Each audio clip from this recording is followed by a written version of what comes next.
Hello friends, मैं doctor नीलम आपका अपने चैनल स्टडी एंड रिसर्च में स्वागत करती हूँ। फ्रेंड्स, टाइम हो गया है हमारे डिस्क्रिप्टिव स्टडी का और आज हम स्टडी करने वाले हैं धार्मिक व सामाजिक सुधार आंदोलन के बारे में।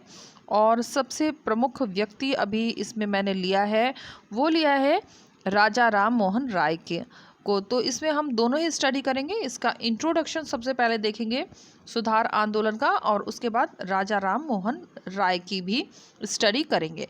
तो चलिए अपनी स्टडी पे चलते हैं। इस तरह का वीडियो पसंद आता है तो लाइक शेयर सब्सक्राइब करें। सब्सक्राइब करने के बाद बेल आइकन की घंटी को जरूर प्रेस कर लें ताकि इस तरह का वीडियो जब भी अपलोड करूँ उसका नोटिफिकेशन आसानी से आपको मिल सके। तो यहाँ लेते हैं हम जानकारी सुधार आंदोलन के बारे में। 19वीं सदी में अंग्रेजी शासन का जो प्रभाव भारतीय समाज पर पड़ा वह उनके पूर्व के प्रभाव से भिन्न था। जहां भारत पर आक्रमण करने वाले विभिन्न विदेशियों ने कई बार भारत को पराजित किया और यहाँ पर शासन किया, वही उन्होंने भारतीय सभ्यता, संस्कृति और धर्म को पूर्ण रूप से स्वीकार किया तथा यहाँ के समाज का अभिन्न हिस्सा बन गए। लेकिन अंग्रेज आक्रांता अपनी सभ्यता और संस्कृति को भारतीयों पर थोपने में कामयाब हुए। तो किस तरह से उन्होंने थोपा? इसी समय बंगाल में अंग्रेजी शिक्षा प्राप्त कुछ ऐसे बंगाली युवकों का पदार्पण हुआ जिन्होंने हिंदू धर्म और संस्कृति में विद्यमान बुराइयों और अंधविश्वासों के प्रति घृणा का प्रदर्शन किया। बंगाली बुद्धिजीवों में राजा राम मोहन राय और उनके अनुयायी ऐसे पहले बुद्धिवादी थे जिन्होंने पाश्चात्य संस्कृति का अध्ययन करते हुए उसके बुद्धिवादी और प्रजातांत्रिक सिद्धांतों, धारणाओं, भावनाओं को आत्मसात किया। 18वीं शताब्दी के यूरोप में जागरण के युग की शुरुआत हुई, जिस पर चलकर यूरोप सभ्यता का अग्रणी महाद्वीप बन सका। आधुनिक भारतीय राष्ट्रवाद के इतिहास में राजा राम मोहन राय की निर्णायक भूमिका रही। इन्होंने भारतीय समाज को पर्याप्त सीमा तक आधुनिक राष्ट्र के रूप में विकसित किया। प्रतिभाशील बुद्धिजीवियों को ही भारत में राष्ट्रीय चेतना का पथ प्रदर्शक तथा आधुनिक भारत का निर्माता माना जाता है। इन्होंने भारतीय समाज को पर्याप्त सीमा तक आधुनिक राष्ट्र के रूप में विकसित किया और देश में अनेक प्रगतिशील सामाजिक धार्मिक सुधार आंदोलन को संयोजित किया। कारण देखते हैं। 19वीं सदी में भारत में सामाजिक तथा सांस्कृतिक पुनर्जागरण के लिए अनेक कारण उत्तरदायी थे, जिसमें प्रथम कारण भारत में अंग्रेजी शासन की स्थापना थी। अंग्रेजी शासन की स्थापना ने भारत के राजनीतिक, आर्थिक, सामाजिक, सांस्कृतिक जीवन को गहराई से प्रभावित किया। परिणाम स्वरूप बौद्धिक विकास के लिए अनुकूल परिस्थितियां बनी। सामाजिक एवं सांस्कृतिक सुधार हेतु जिम्मेदार दूसरा कारण था प्राच्यवादियों द्वारा भारत के अतीत को वैभवशाली बताना। तो प्राच्यवादियों में प्रमुख थे, ये क्वेश्चन बनता है, प्राच्यवादियों में कौन कौन थे? तो Sir William Jones, James Prinsep, Charles William और मैक्स मूलर। ये बहुत ही इंपॉर्टेंट है, फिर से देख लेते हैं। Sir William Jones, James Prinsep, Charles William और Max Muller. Raja Ram Mohan Roy, Radhakant Deb, Rajendra Lal Mishra, Bhagwan Lal, Indraji, M G. Ranade, R G. Bhandarkar, Hari Prasad Shastri आदि अनेक प्रतिष्ठित भारतीय मनीषियों ने भारत के अतीत की खोज तथा पुनर्व्याख्या करने में अभूतपूर्व योगदान दिया। उत्कृष्ट रचनात्मक साहित्य ने भी भारत के सुधार आंदोलन के प्रसार में महत्वपूर्ण भूमिका निभाई। इन आंदोलनों का एक अन्य कारण ईसाई धर्म प्रचारकों द्वारा यह दुष्प्रचार था कि भारत में ईसाई के प्रचार से ब्रिटिश साम्राज्य के हितों में संवर्धन होगा। और यहाँ से आ जाता है सामाजिक सुधारक। सामाजिक सुधार में जो सबसे पहले हम लोग स्टडी करने वाले हैं वो राजा राम मोहन राय। आगे और भी स्टडी करेंगे, लेकिन आज की वीडियो में हम राजा राम मोहन राय के बारे में ही जानेंगे। तो सबसे पहला पॉइंट है राजा राम मोहन राय पहले भारतीय थे जिन्होंने सबसे पहले भारतीय समाज में व्याप्त मध्यकालीन बुराइयों के विरोध में आंदोलन चलाया। बंगाल से शुरू हुए सुधार आंदोलन का नेतृत्व राजा राम मोहन राय ने किया। इसी कारण इन्हें भारत के नव जागरण का अग्रदूत, सुधार आंदोलन का प्रवर्तक, ये बहुत इंपॉर्टेंट है, आधुनिक भारत का पहला महान नेता कहा गया। तो नव जागरण का अग्रदूत, सुधार आंदोलन का प्रवर्तक और आधुनिक भारत का पहला नेता किन्हें कहा गया? तो राजा राम मोहन राय को कहा गया। राजा राम मोहन राय का 22 मई 1772 को ग्राम राधानगर, जिला हुगली, बंगाल के एक रूढ़िवादी ब्राह्मण परिवार में हुआ था। 15 वर्ष की अवस्था में इनका एक लेख प्रकाशित हुआ जिसमें छुआछूत मूर्ति पूजा की आलोचना की गई थी। अतः पिता से मतभेद होने के कारण इन्हें नेपाल जाना पड़ा, जहां उन्होंने बौद्ध दर्शन का ज्ञान प्राप्त किया।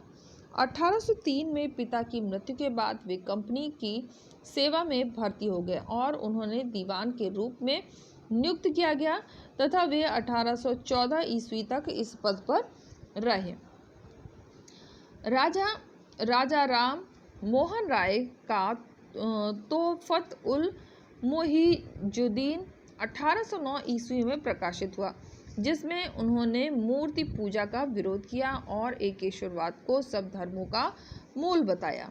इस जाति प्रथा को इस आधार पर बुरा बताया कि इसने हमारे समाज को उच्च एवं निम्न अप्राकृतिक पुष्पों में बांट दिया। तो यहाँ आ जाते हैं, जिसके चलते एक विशाल समुदाय राष्ट्रीयता की भावना से दूर हो गया। राजा राम मोहन राय बहुभाषाविद थे। इन्होंने सभी धर्मों के ग्रंथ का अध्ययन किया। इस अध्ययन की स्वाभाविक निष्पत्ति 1809 ईस्वी में प्रकाशित इनकी फारसी पुस्तक गिफ्ट टू मोनोथेइट्स एकेश्वरवाद को उपहार थी। हिंदू धर्म के एकेश्वरवादी मत का प्रचार करने के लिए उन्होंने आत्मीय सभा की स्थापना की, जिसकी स्थापना 1814 में हुई थी। राजा राम मोहन राय पर ईसाई धर्म का प्रभाव था, किंतु वे ट्रिनिट मतलब पिता, पुत्र एवं पवित्र आत्मा, ट्रिनिट बोलते हैं इसको, सिद्धांत को नहीं मानते थे। यीशु द्वारा प्रतिपादित न्यू टेस्टामेंट उन्हें तर्कसंगत प्रतीत हुआ। 1820 में इन्होंने प्रीसेप्ट्स ऑफ जीसस लिखी, बहुत इंपॉर्टेंट है और ये एग्जाम में आया हुआ है। 1821 में उन्होंने राजा राम मोहन राय कलकत्ता यूनिटेरियन कमेटी की स्थापना की और 1821 में राजा राम मोहन राय ने अपने विचार प्रेस के माध्यम से लोगों तक पहुंचाने के लिए उद्देश्य से संवाद कौमुदी अथवा प्राज्ञ चंद्र का प्रकाशन किया। तो ये भी बहुत इम्पोर्टेंट है, संवाद कौमुदी और प्रज्ञा चांद का प्रकाशन किया। 1822 ईस्वी में उनकी हिंदू उत्तराधिकारी नियम के अनुसार महिलाओं के प्राचीन अधिकारों पर आधुनिक अतिक्रमण नामक पुस्तक का प्रकाशन हुआ। संवाद कौमुदी संभवतः भारतीयों द्वारा संपादित और प्रकाशित तथा संचालित प्रथम भारतीय समाचार पत्र था। फारसी भाषा में इन्होंने मिरातुल अखबार का प्रकाशन किया। राजा राम मोहन राय 20 अगस्त 1828 में ब्रह्म समाज की स्थापना की। तो कब स्थापना हुई थी? 1828 में। ये भी बहुत इंपॉर्टेंट है। मिरातुल अखबार का प्रकाशन किया फारसी भाषा में। तो इसकी भाषा जरूर पूछी जाती है, किस भाषा में प्रकाशित हुआ? फारसी भाषा में। ब्रह्म समाज की स्थापना का उद्देश्य था एकेश्वरवाद की उपासना, मूर्ति पूजा का विरोध, पुरोहितवाद का विरोध, अवतारवाद का खंडन। ब्रह्म समाज में न तो बलि चढ़ाने की अनुमति थी, न मूर्ति पूजा समर्थन किया गया। ब्रह्म धर्म ने रंग, वर्ण अथवा मत पर विचार किए बिना मानव मात्र के प्रति प्रेम तथा जीवन की उच्चतम निधि के रूप में मानवता की सेवा पर बल दिया। राजा राम मोहन राय मानववादी थे। उनकी विश्व बंधुत्व में घोर आस्था थी। ये जीवन की स्वतंत्रता और संपत्ति ग्रहण करने के प्राकृतिक अधिकारों के समर्थक थे। 1817 में कलकत्ता में हिंदू कॉलेज की स्थापना में राजा राम मोहन राय ने डेविड हेयर का सहयोग किया। 1830 में राजा राम मोहन राय को समकालीन मुगल अकबर शाह द्वितीय ने राजा की उपाधि से सम्मानित किया और अपने दूत के रूप में ब्रिटिश सम्राट विलियम चतुर्थ के दरबार में इंग्लैंड भेजा। राजा राम मोहन राय को इंग्लैंड में सम्राट से मुगल बादशाह को मिलने वाली पेंशन की मात्रा को बढ़ाने पर बातचीत करनी थी। यहीं पर ब्रिस्टल में 27 सितंबर 1833 ईस्वी को राजा राम मोहन राय की मृत्यु हो गई। राजा राम मोहन राय को सुभाष चंद्र बोस ने युग दूत की उपाधि से सम्मानित किया। तो युग दूत की उपाधि किसके द्वारा दी गई? तो सुभाष चंद्र बोस के द्वारा दी गई। राजा राम मोहन राय की मृत्यु के बाद ब्रह्म समाज की गतिविधियों का संचालन कुछ समय तक महर्षि द्वारिका नाथ टैगोर और पंडित रामचंद्र विद्यावागीश के हाथों में रहा। महर्षि द्वारिका नाथ के बाद उनके पुत्र देवेंद्र नाथ टैगोर के नेतृत्व में ब्रह्म समाज की गतिविधियां जारी रहीं। फिर आ जाते हैं ब्रह्म समाज में सम्मिलित होने वाले पहले देवेंद्र नाथ ने कलकत्ता में जो रासंकी की तत्वरंजनी सभा की स्थापना की। कालांतर में तत्वरंजनी ही तत्वबोधिनी सभा के रूप में अस्तित्व में आई। तो इसका नाम परिवर्तित कर दिया गया। तत्वबोधिनी सभा के प्रमुख कार्यों में धर्म की खोज को प्रोत्साहित करना तथा उपनिषदों के ज्ञान का प्रचार प्रसार करना सम्मिलित था।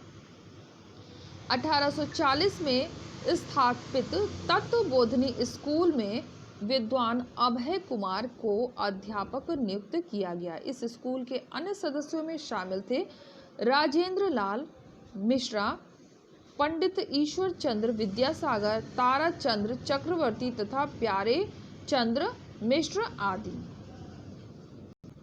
देवेंद्र नाथ ने 21 दिसंबर 1843 को ब्रह्म समाज की सदस्यता ग्रहण की और राजा राम मोहन राय के विचार और धार्मिक लक्ष्यों को पूरे उत्साह से प्रचार प्रसार किया।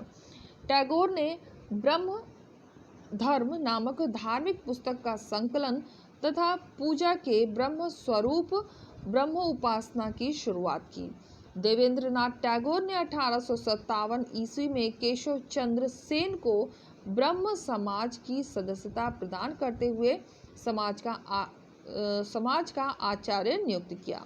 आचार्य केशव ब्रह्म समाज के पूर्णकालिक सदस्य बने। इनके उदारवादी विचारों ने ब्रह्म समाज की लोकप्रियता को और बढ़ा दिया। देखते ही देखते समाज की शाखाओं का विस्तार बंगाल के अतिरिक्त उत्तर प्रदेश, पंजाब और मद्रास में हो गया। कालांतर में आचार्य केशव के उदारवादी विचारों के कारण ही समाज में फूट पड़ गई और 1865 ईस्वी में टैगोर ने केशव चंद्र सेन को ब्रह्म समाज के आचार्य पद से मुक्त कर दिया। ब्रह्म समाज का प्रथम विभाजन से पूर्व आचार्य केशव ने संगत सभा की स्थापना की। आध्यात्मिक और सामाजिक समस्याओं पर विचार के लिए 1861 में केशव ने इंडियन मिरर नामक अंग्रेजी के प्रथम भारतीय दैनिक पत्र का संपादन किया। बाद में यह समाज भारतीय दैनिक पत्र का संपादन किया। बाद में यह ब्रह्म समाज का सशक्त मुख्य पत्र बन गया। ब्रह्म समाज को आचार्य केशव के प्रयत्नों से अखिल भारतीय आंदोलन का स्वरूप प्राप्त हुआ। आचार्य केशव के प्रयत्न से ही मद्रास में वेद समाज और महाराष्ट्र में प्रार्थना समाज की स्थापना हुई। ब्रह्म समाज का पहला विभाजन 1865 में हुआ। विभाजित समाज के देवेंद्र नाथ वाले समूह ने अपने आप को आदि ब्रह्म समाज कहा। तो यहाँ पर विभाजन हो जाता है। फिर आदि ब्रह्म समाज का नारा था कि ब्रह्मवाद ही हिंदूवाद है, लेकिन नव विधा का नारा ब्रह्मवाद सहिष्णु और सार्वभौमिक है। तो यहाँ पर आ जाते हैं। आचार्य केशव चंद्र सेन के नेतृत्व वाले गुट ने अपने को भारतवर्षीय ब्रह्म समाज का नाम दिया और 1872 ईस्वी में आचार्य केशव ने सरकार को ब्रह्म विवाह अधिनियम को कानूनी दर्जा दिलाने हेतु तैयार कर लिया। आचार्य सेन ने पश्चिमी शिक्षा के प्रसार, स्त्रियों के उद्धार, स्त्री शिक्षा आदि सामाजिक कार्यों के लिए इंडियन रिफॉर्म एसोसिएशन की स्थापना की। तो फ्रेंड्स, यहाँ हम आ गए हैं अपनी प्लेलिस्ट में। यहाँ आप देख सकते हैं डिस्क्रिप्टिव स्टडी आपको पसंद है तो आप इन वीडियो की स्टडी कर सकते हैं। हमने प्राचीन इतिहास से स्टार्ट किया था और इस समय हम आधुनिक इतिहास के टॉपिक पर चल रहे हैं और इसकी स्टडी करने के लिए आपको जाना पड़ेगा डिस्क्रिप्शन बॉक्स में और वहाँ पर डिस्क्रिप्टिव स्टडी के नाम से प्लेलिस्ट क्रिएट किया हुआ है, लिंक दिया गया है। लिंक के माध्यम से आप इन सभी वीडियोस को देख सकते हैं। तो इस तरह का वीडियो पसंद आता है तो लाइक शेयर सब्सक्राइब करें। सब्सक्राइब करने के बाद बेल आइकन की घंटी को जरूर प्रेस कर लें ताकि इस तरह का वीडियो जब भी अपलोड करूँ उसका नोटिफिकेशन आसानी से मिल सके। Okay friends, good night, take care and bye bye.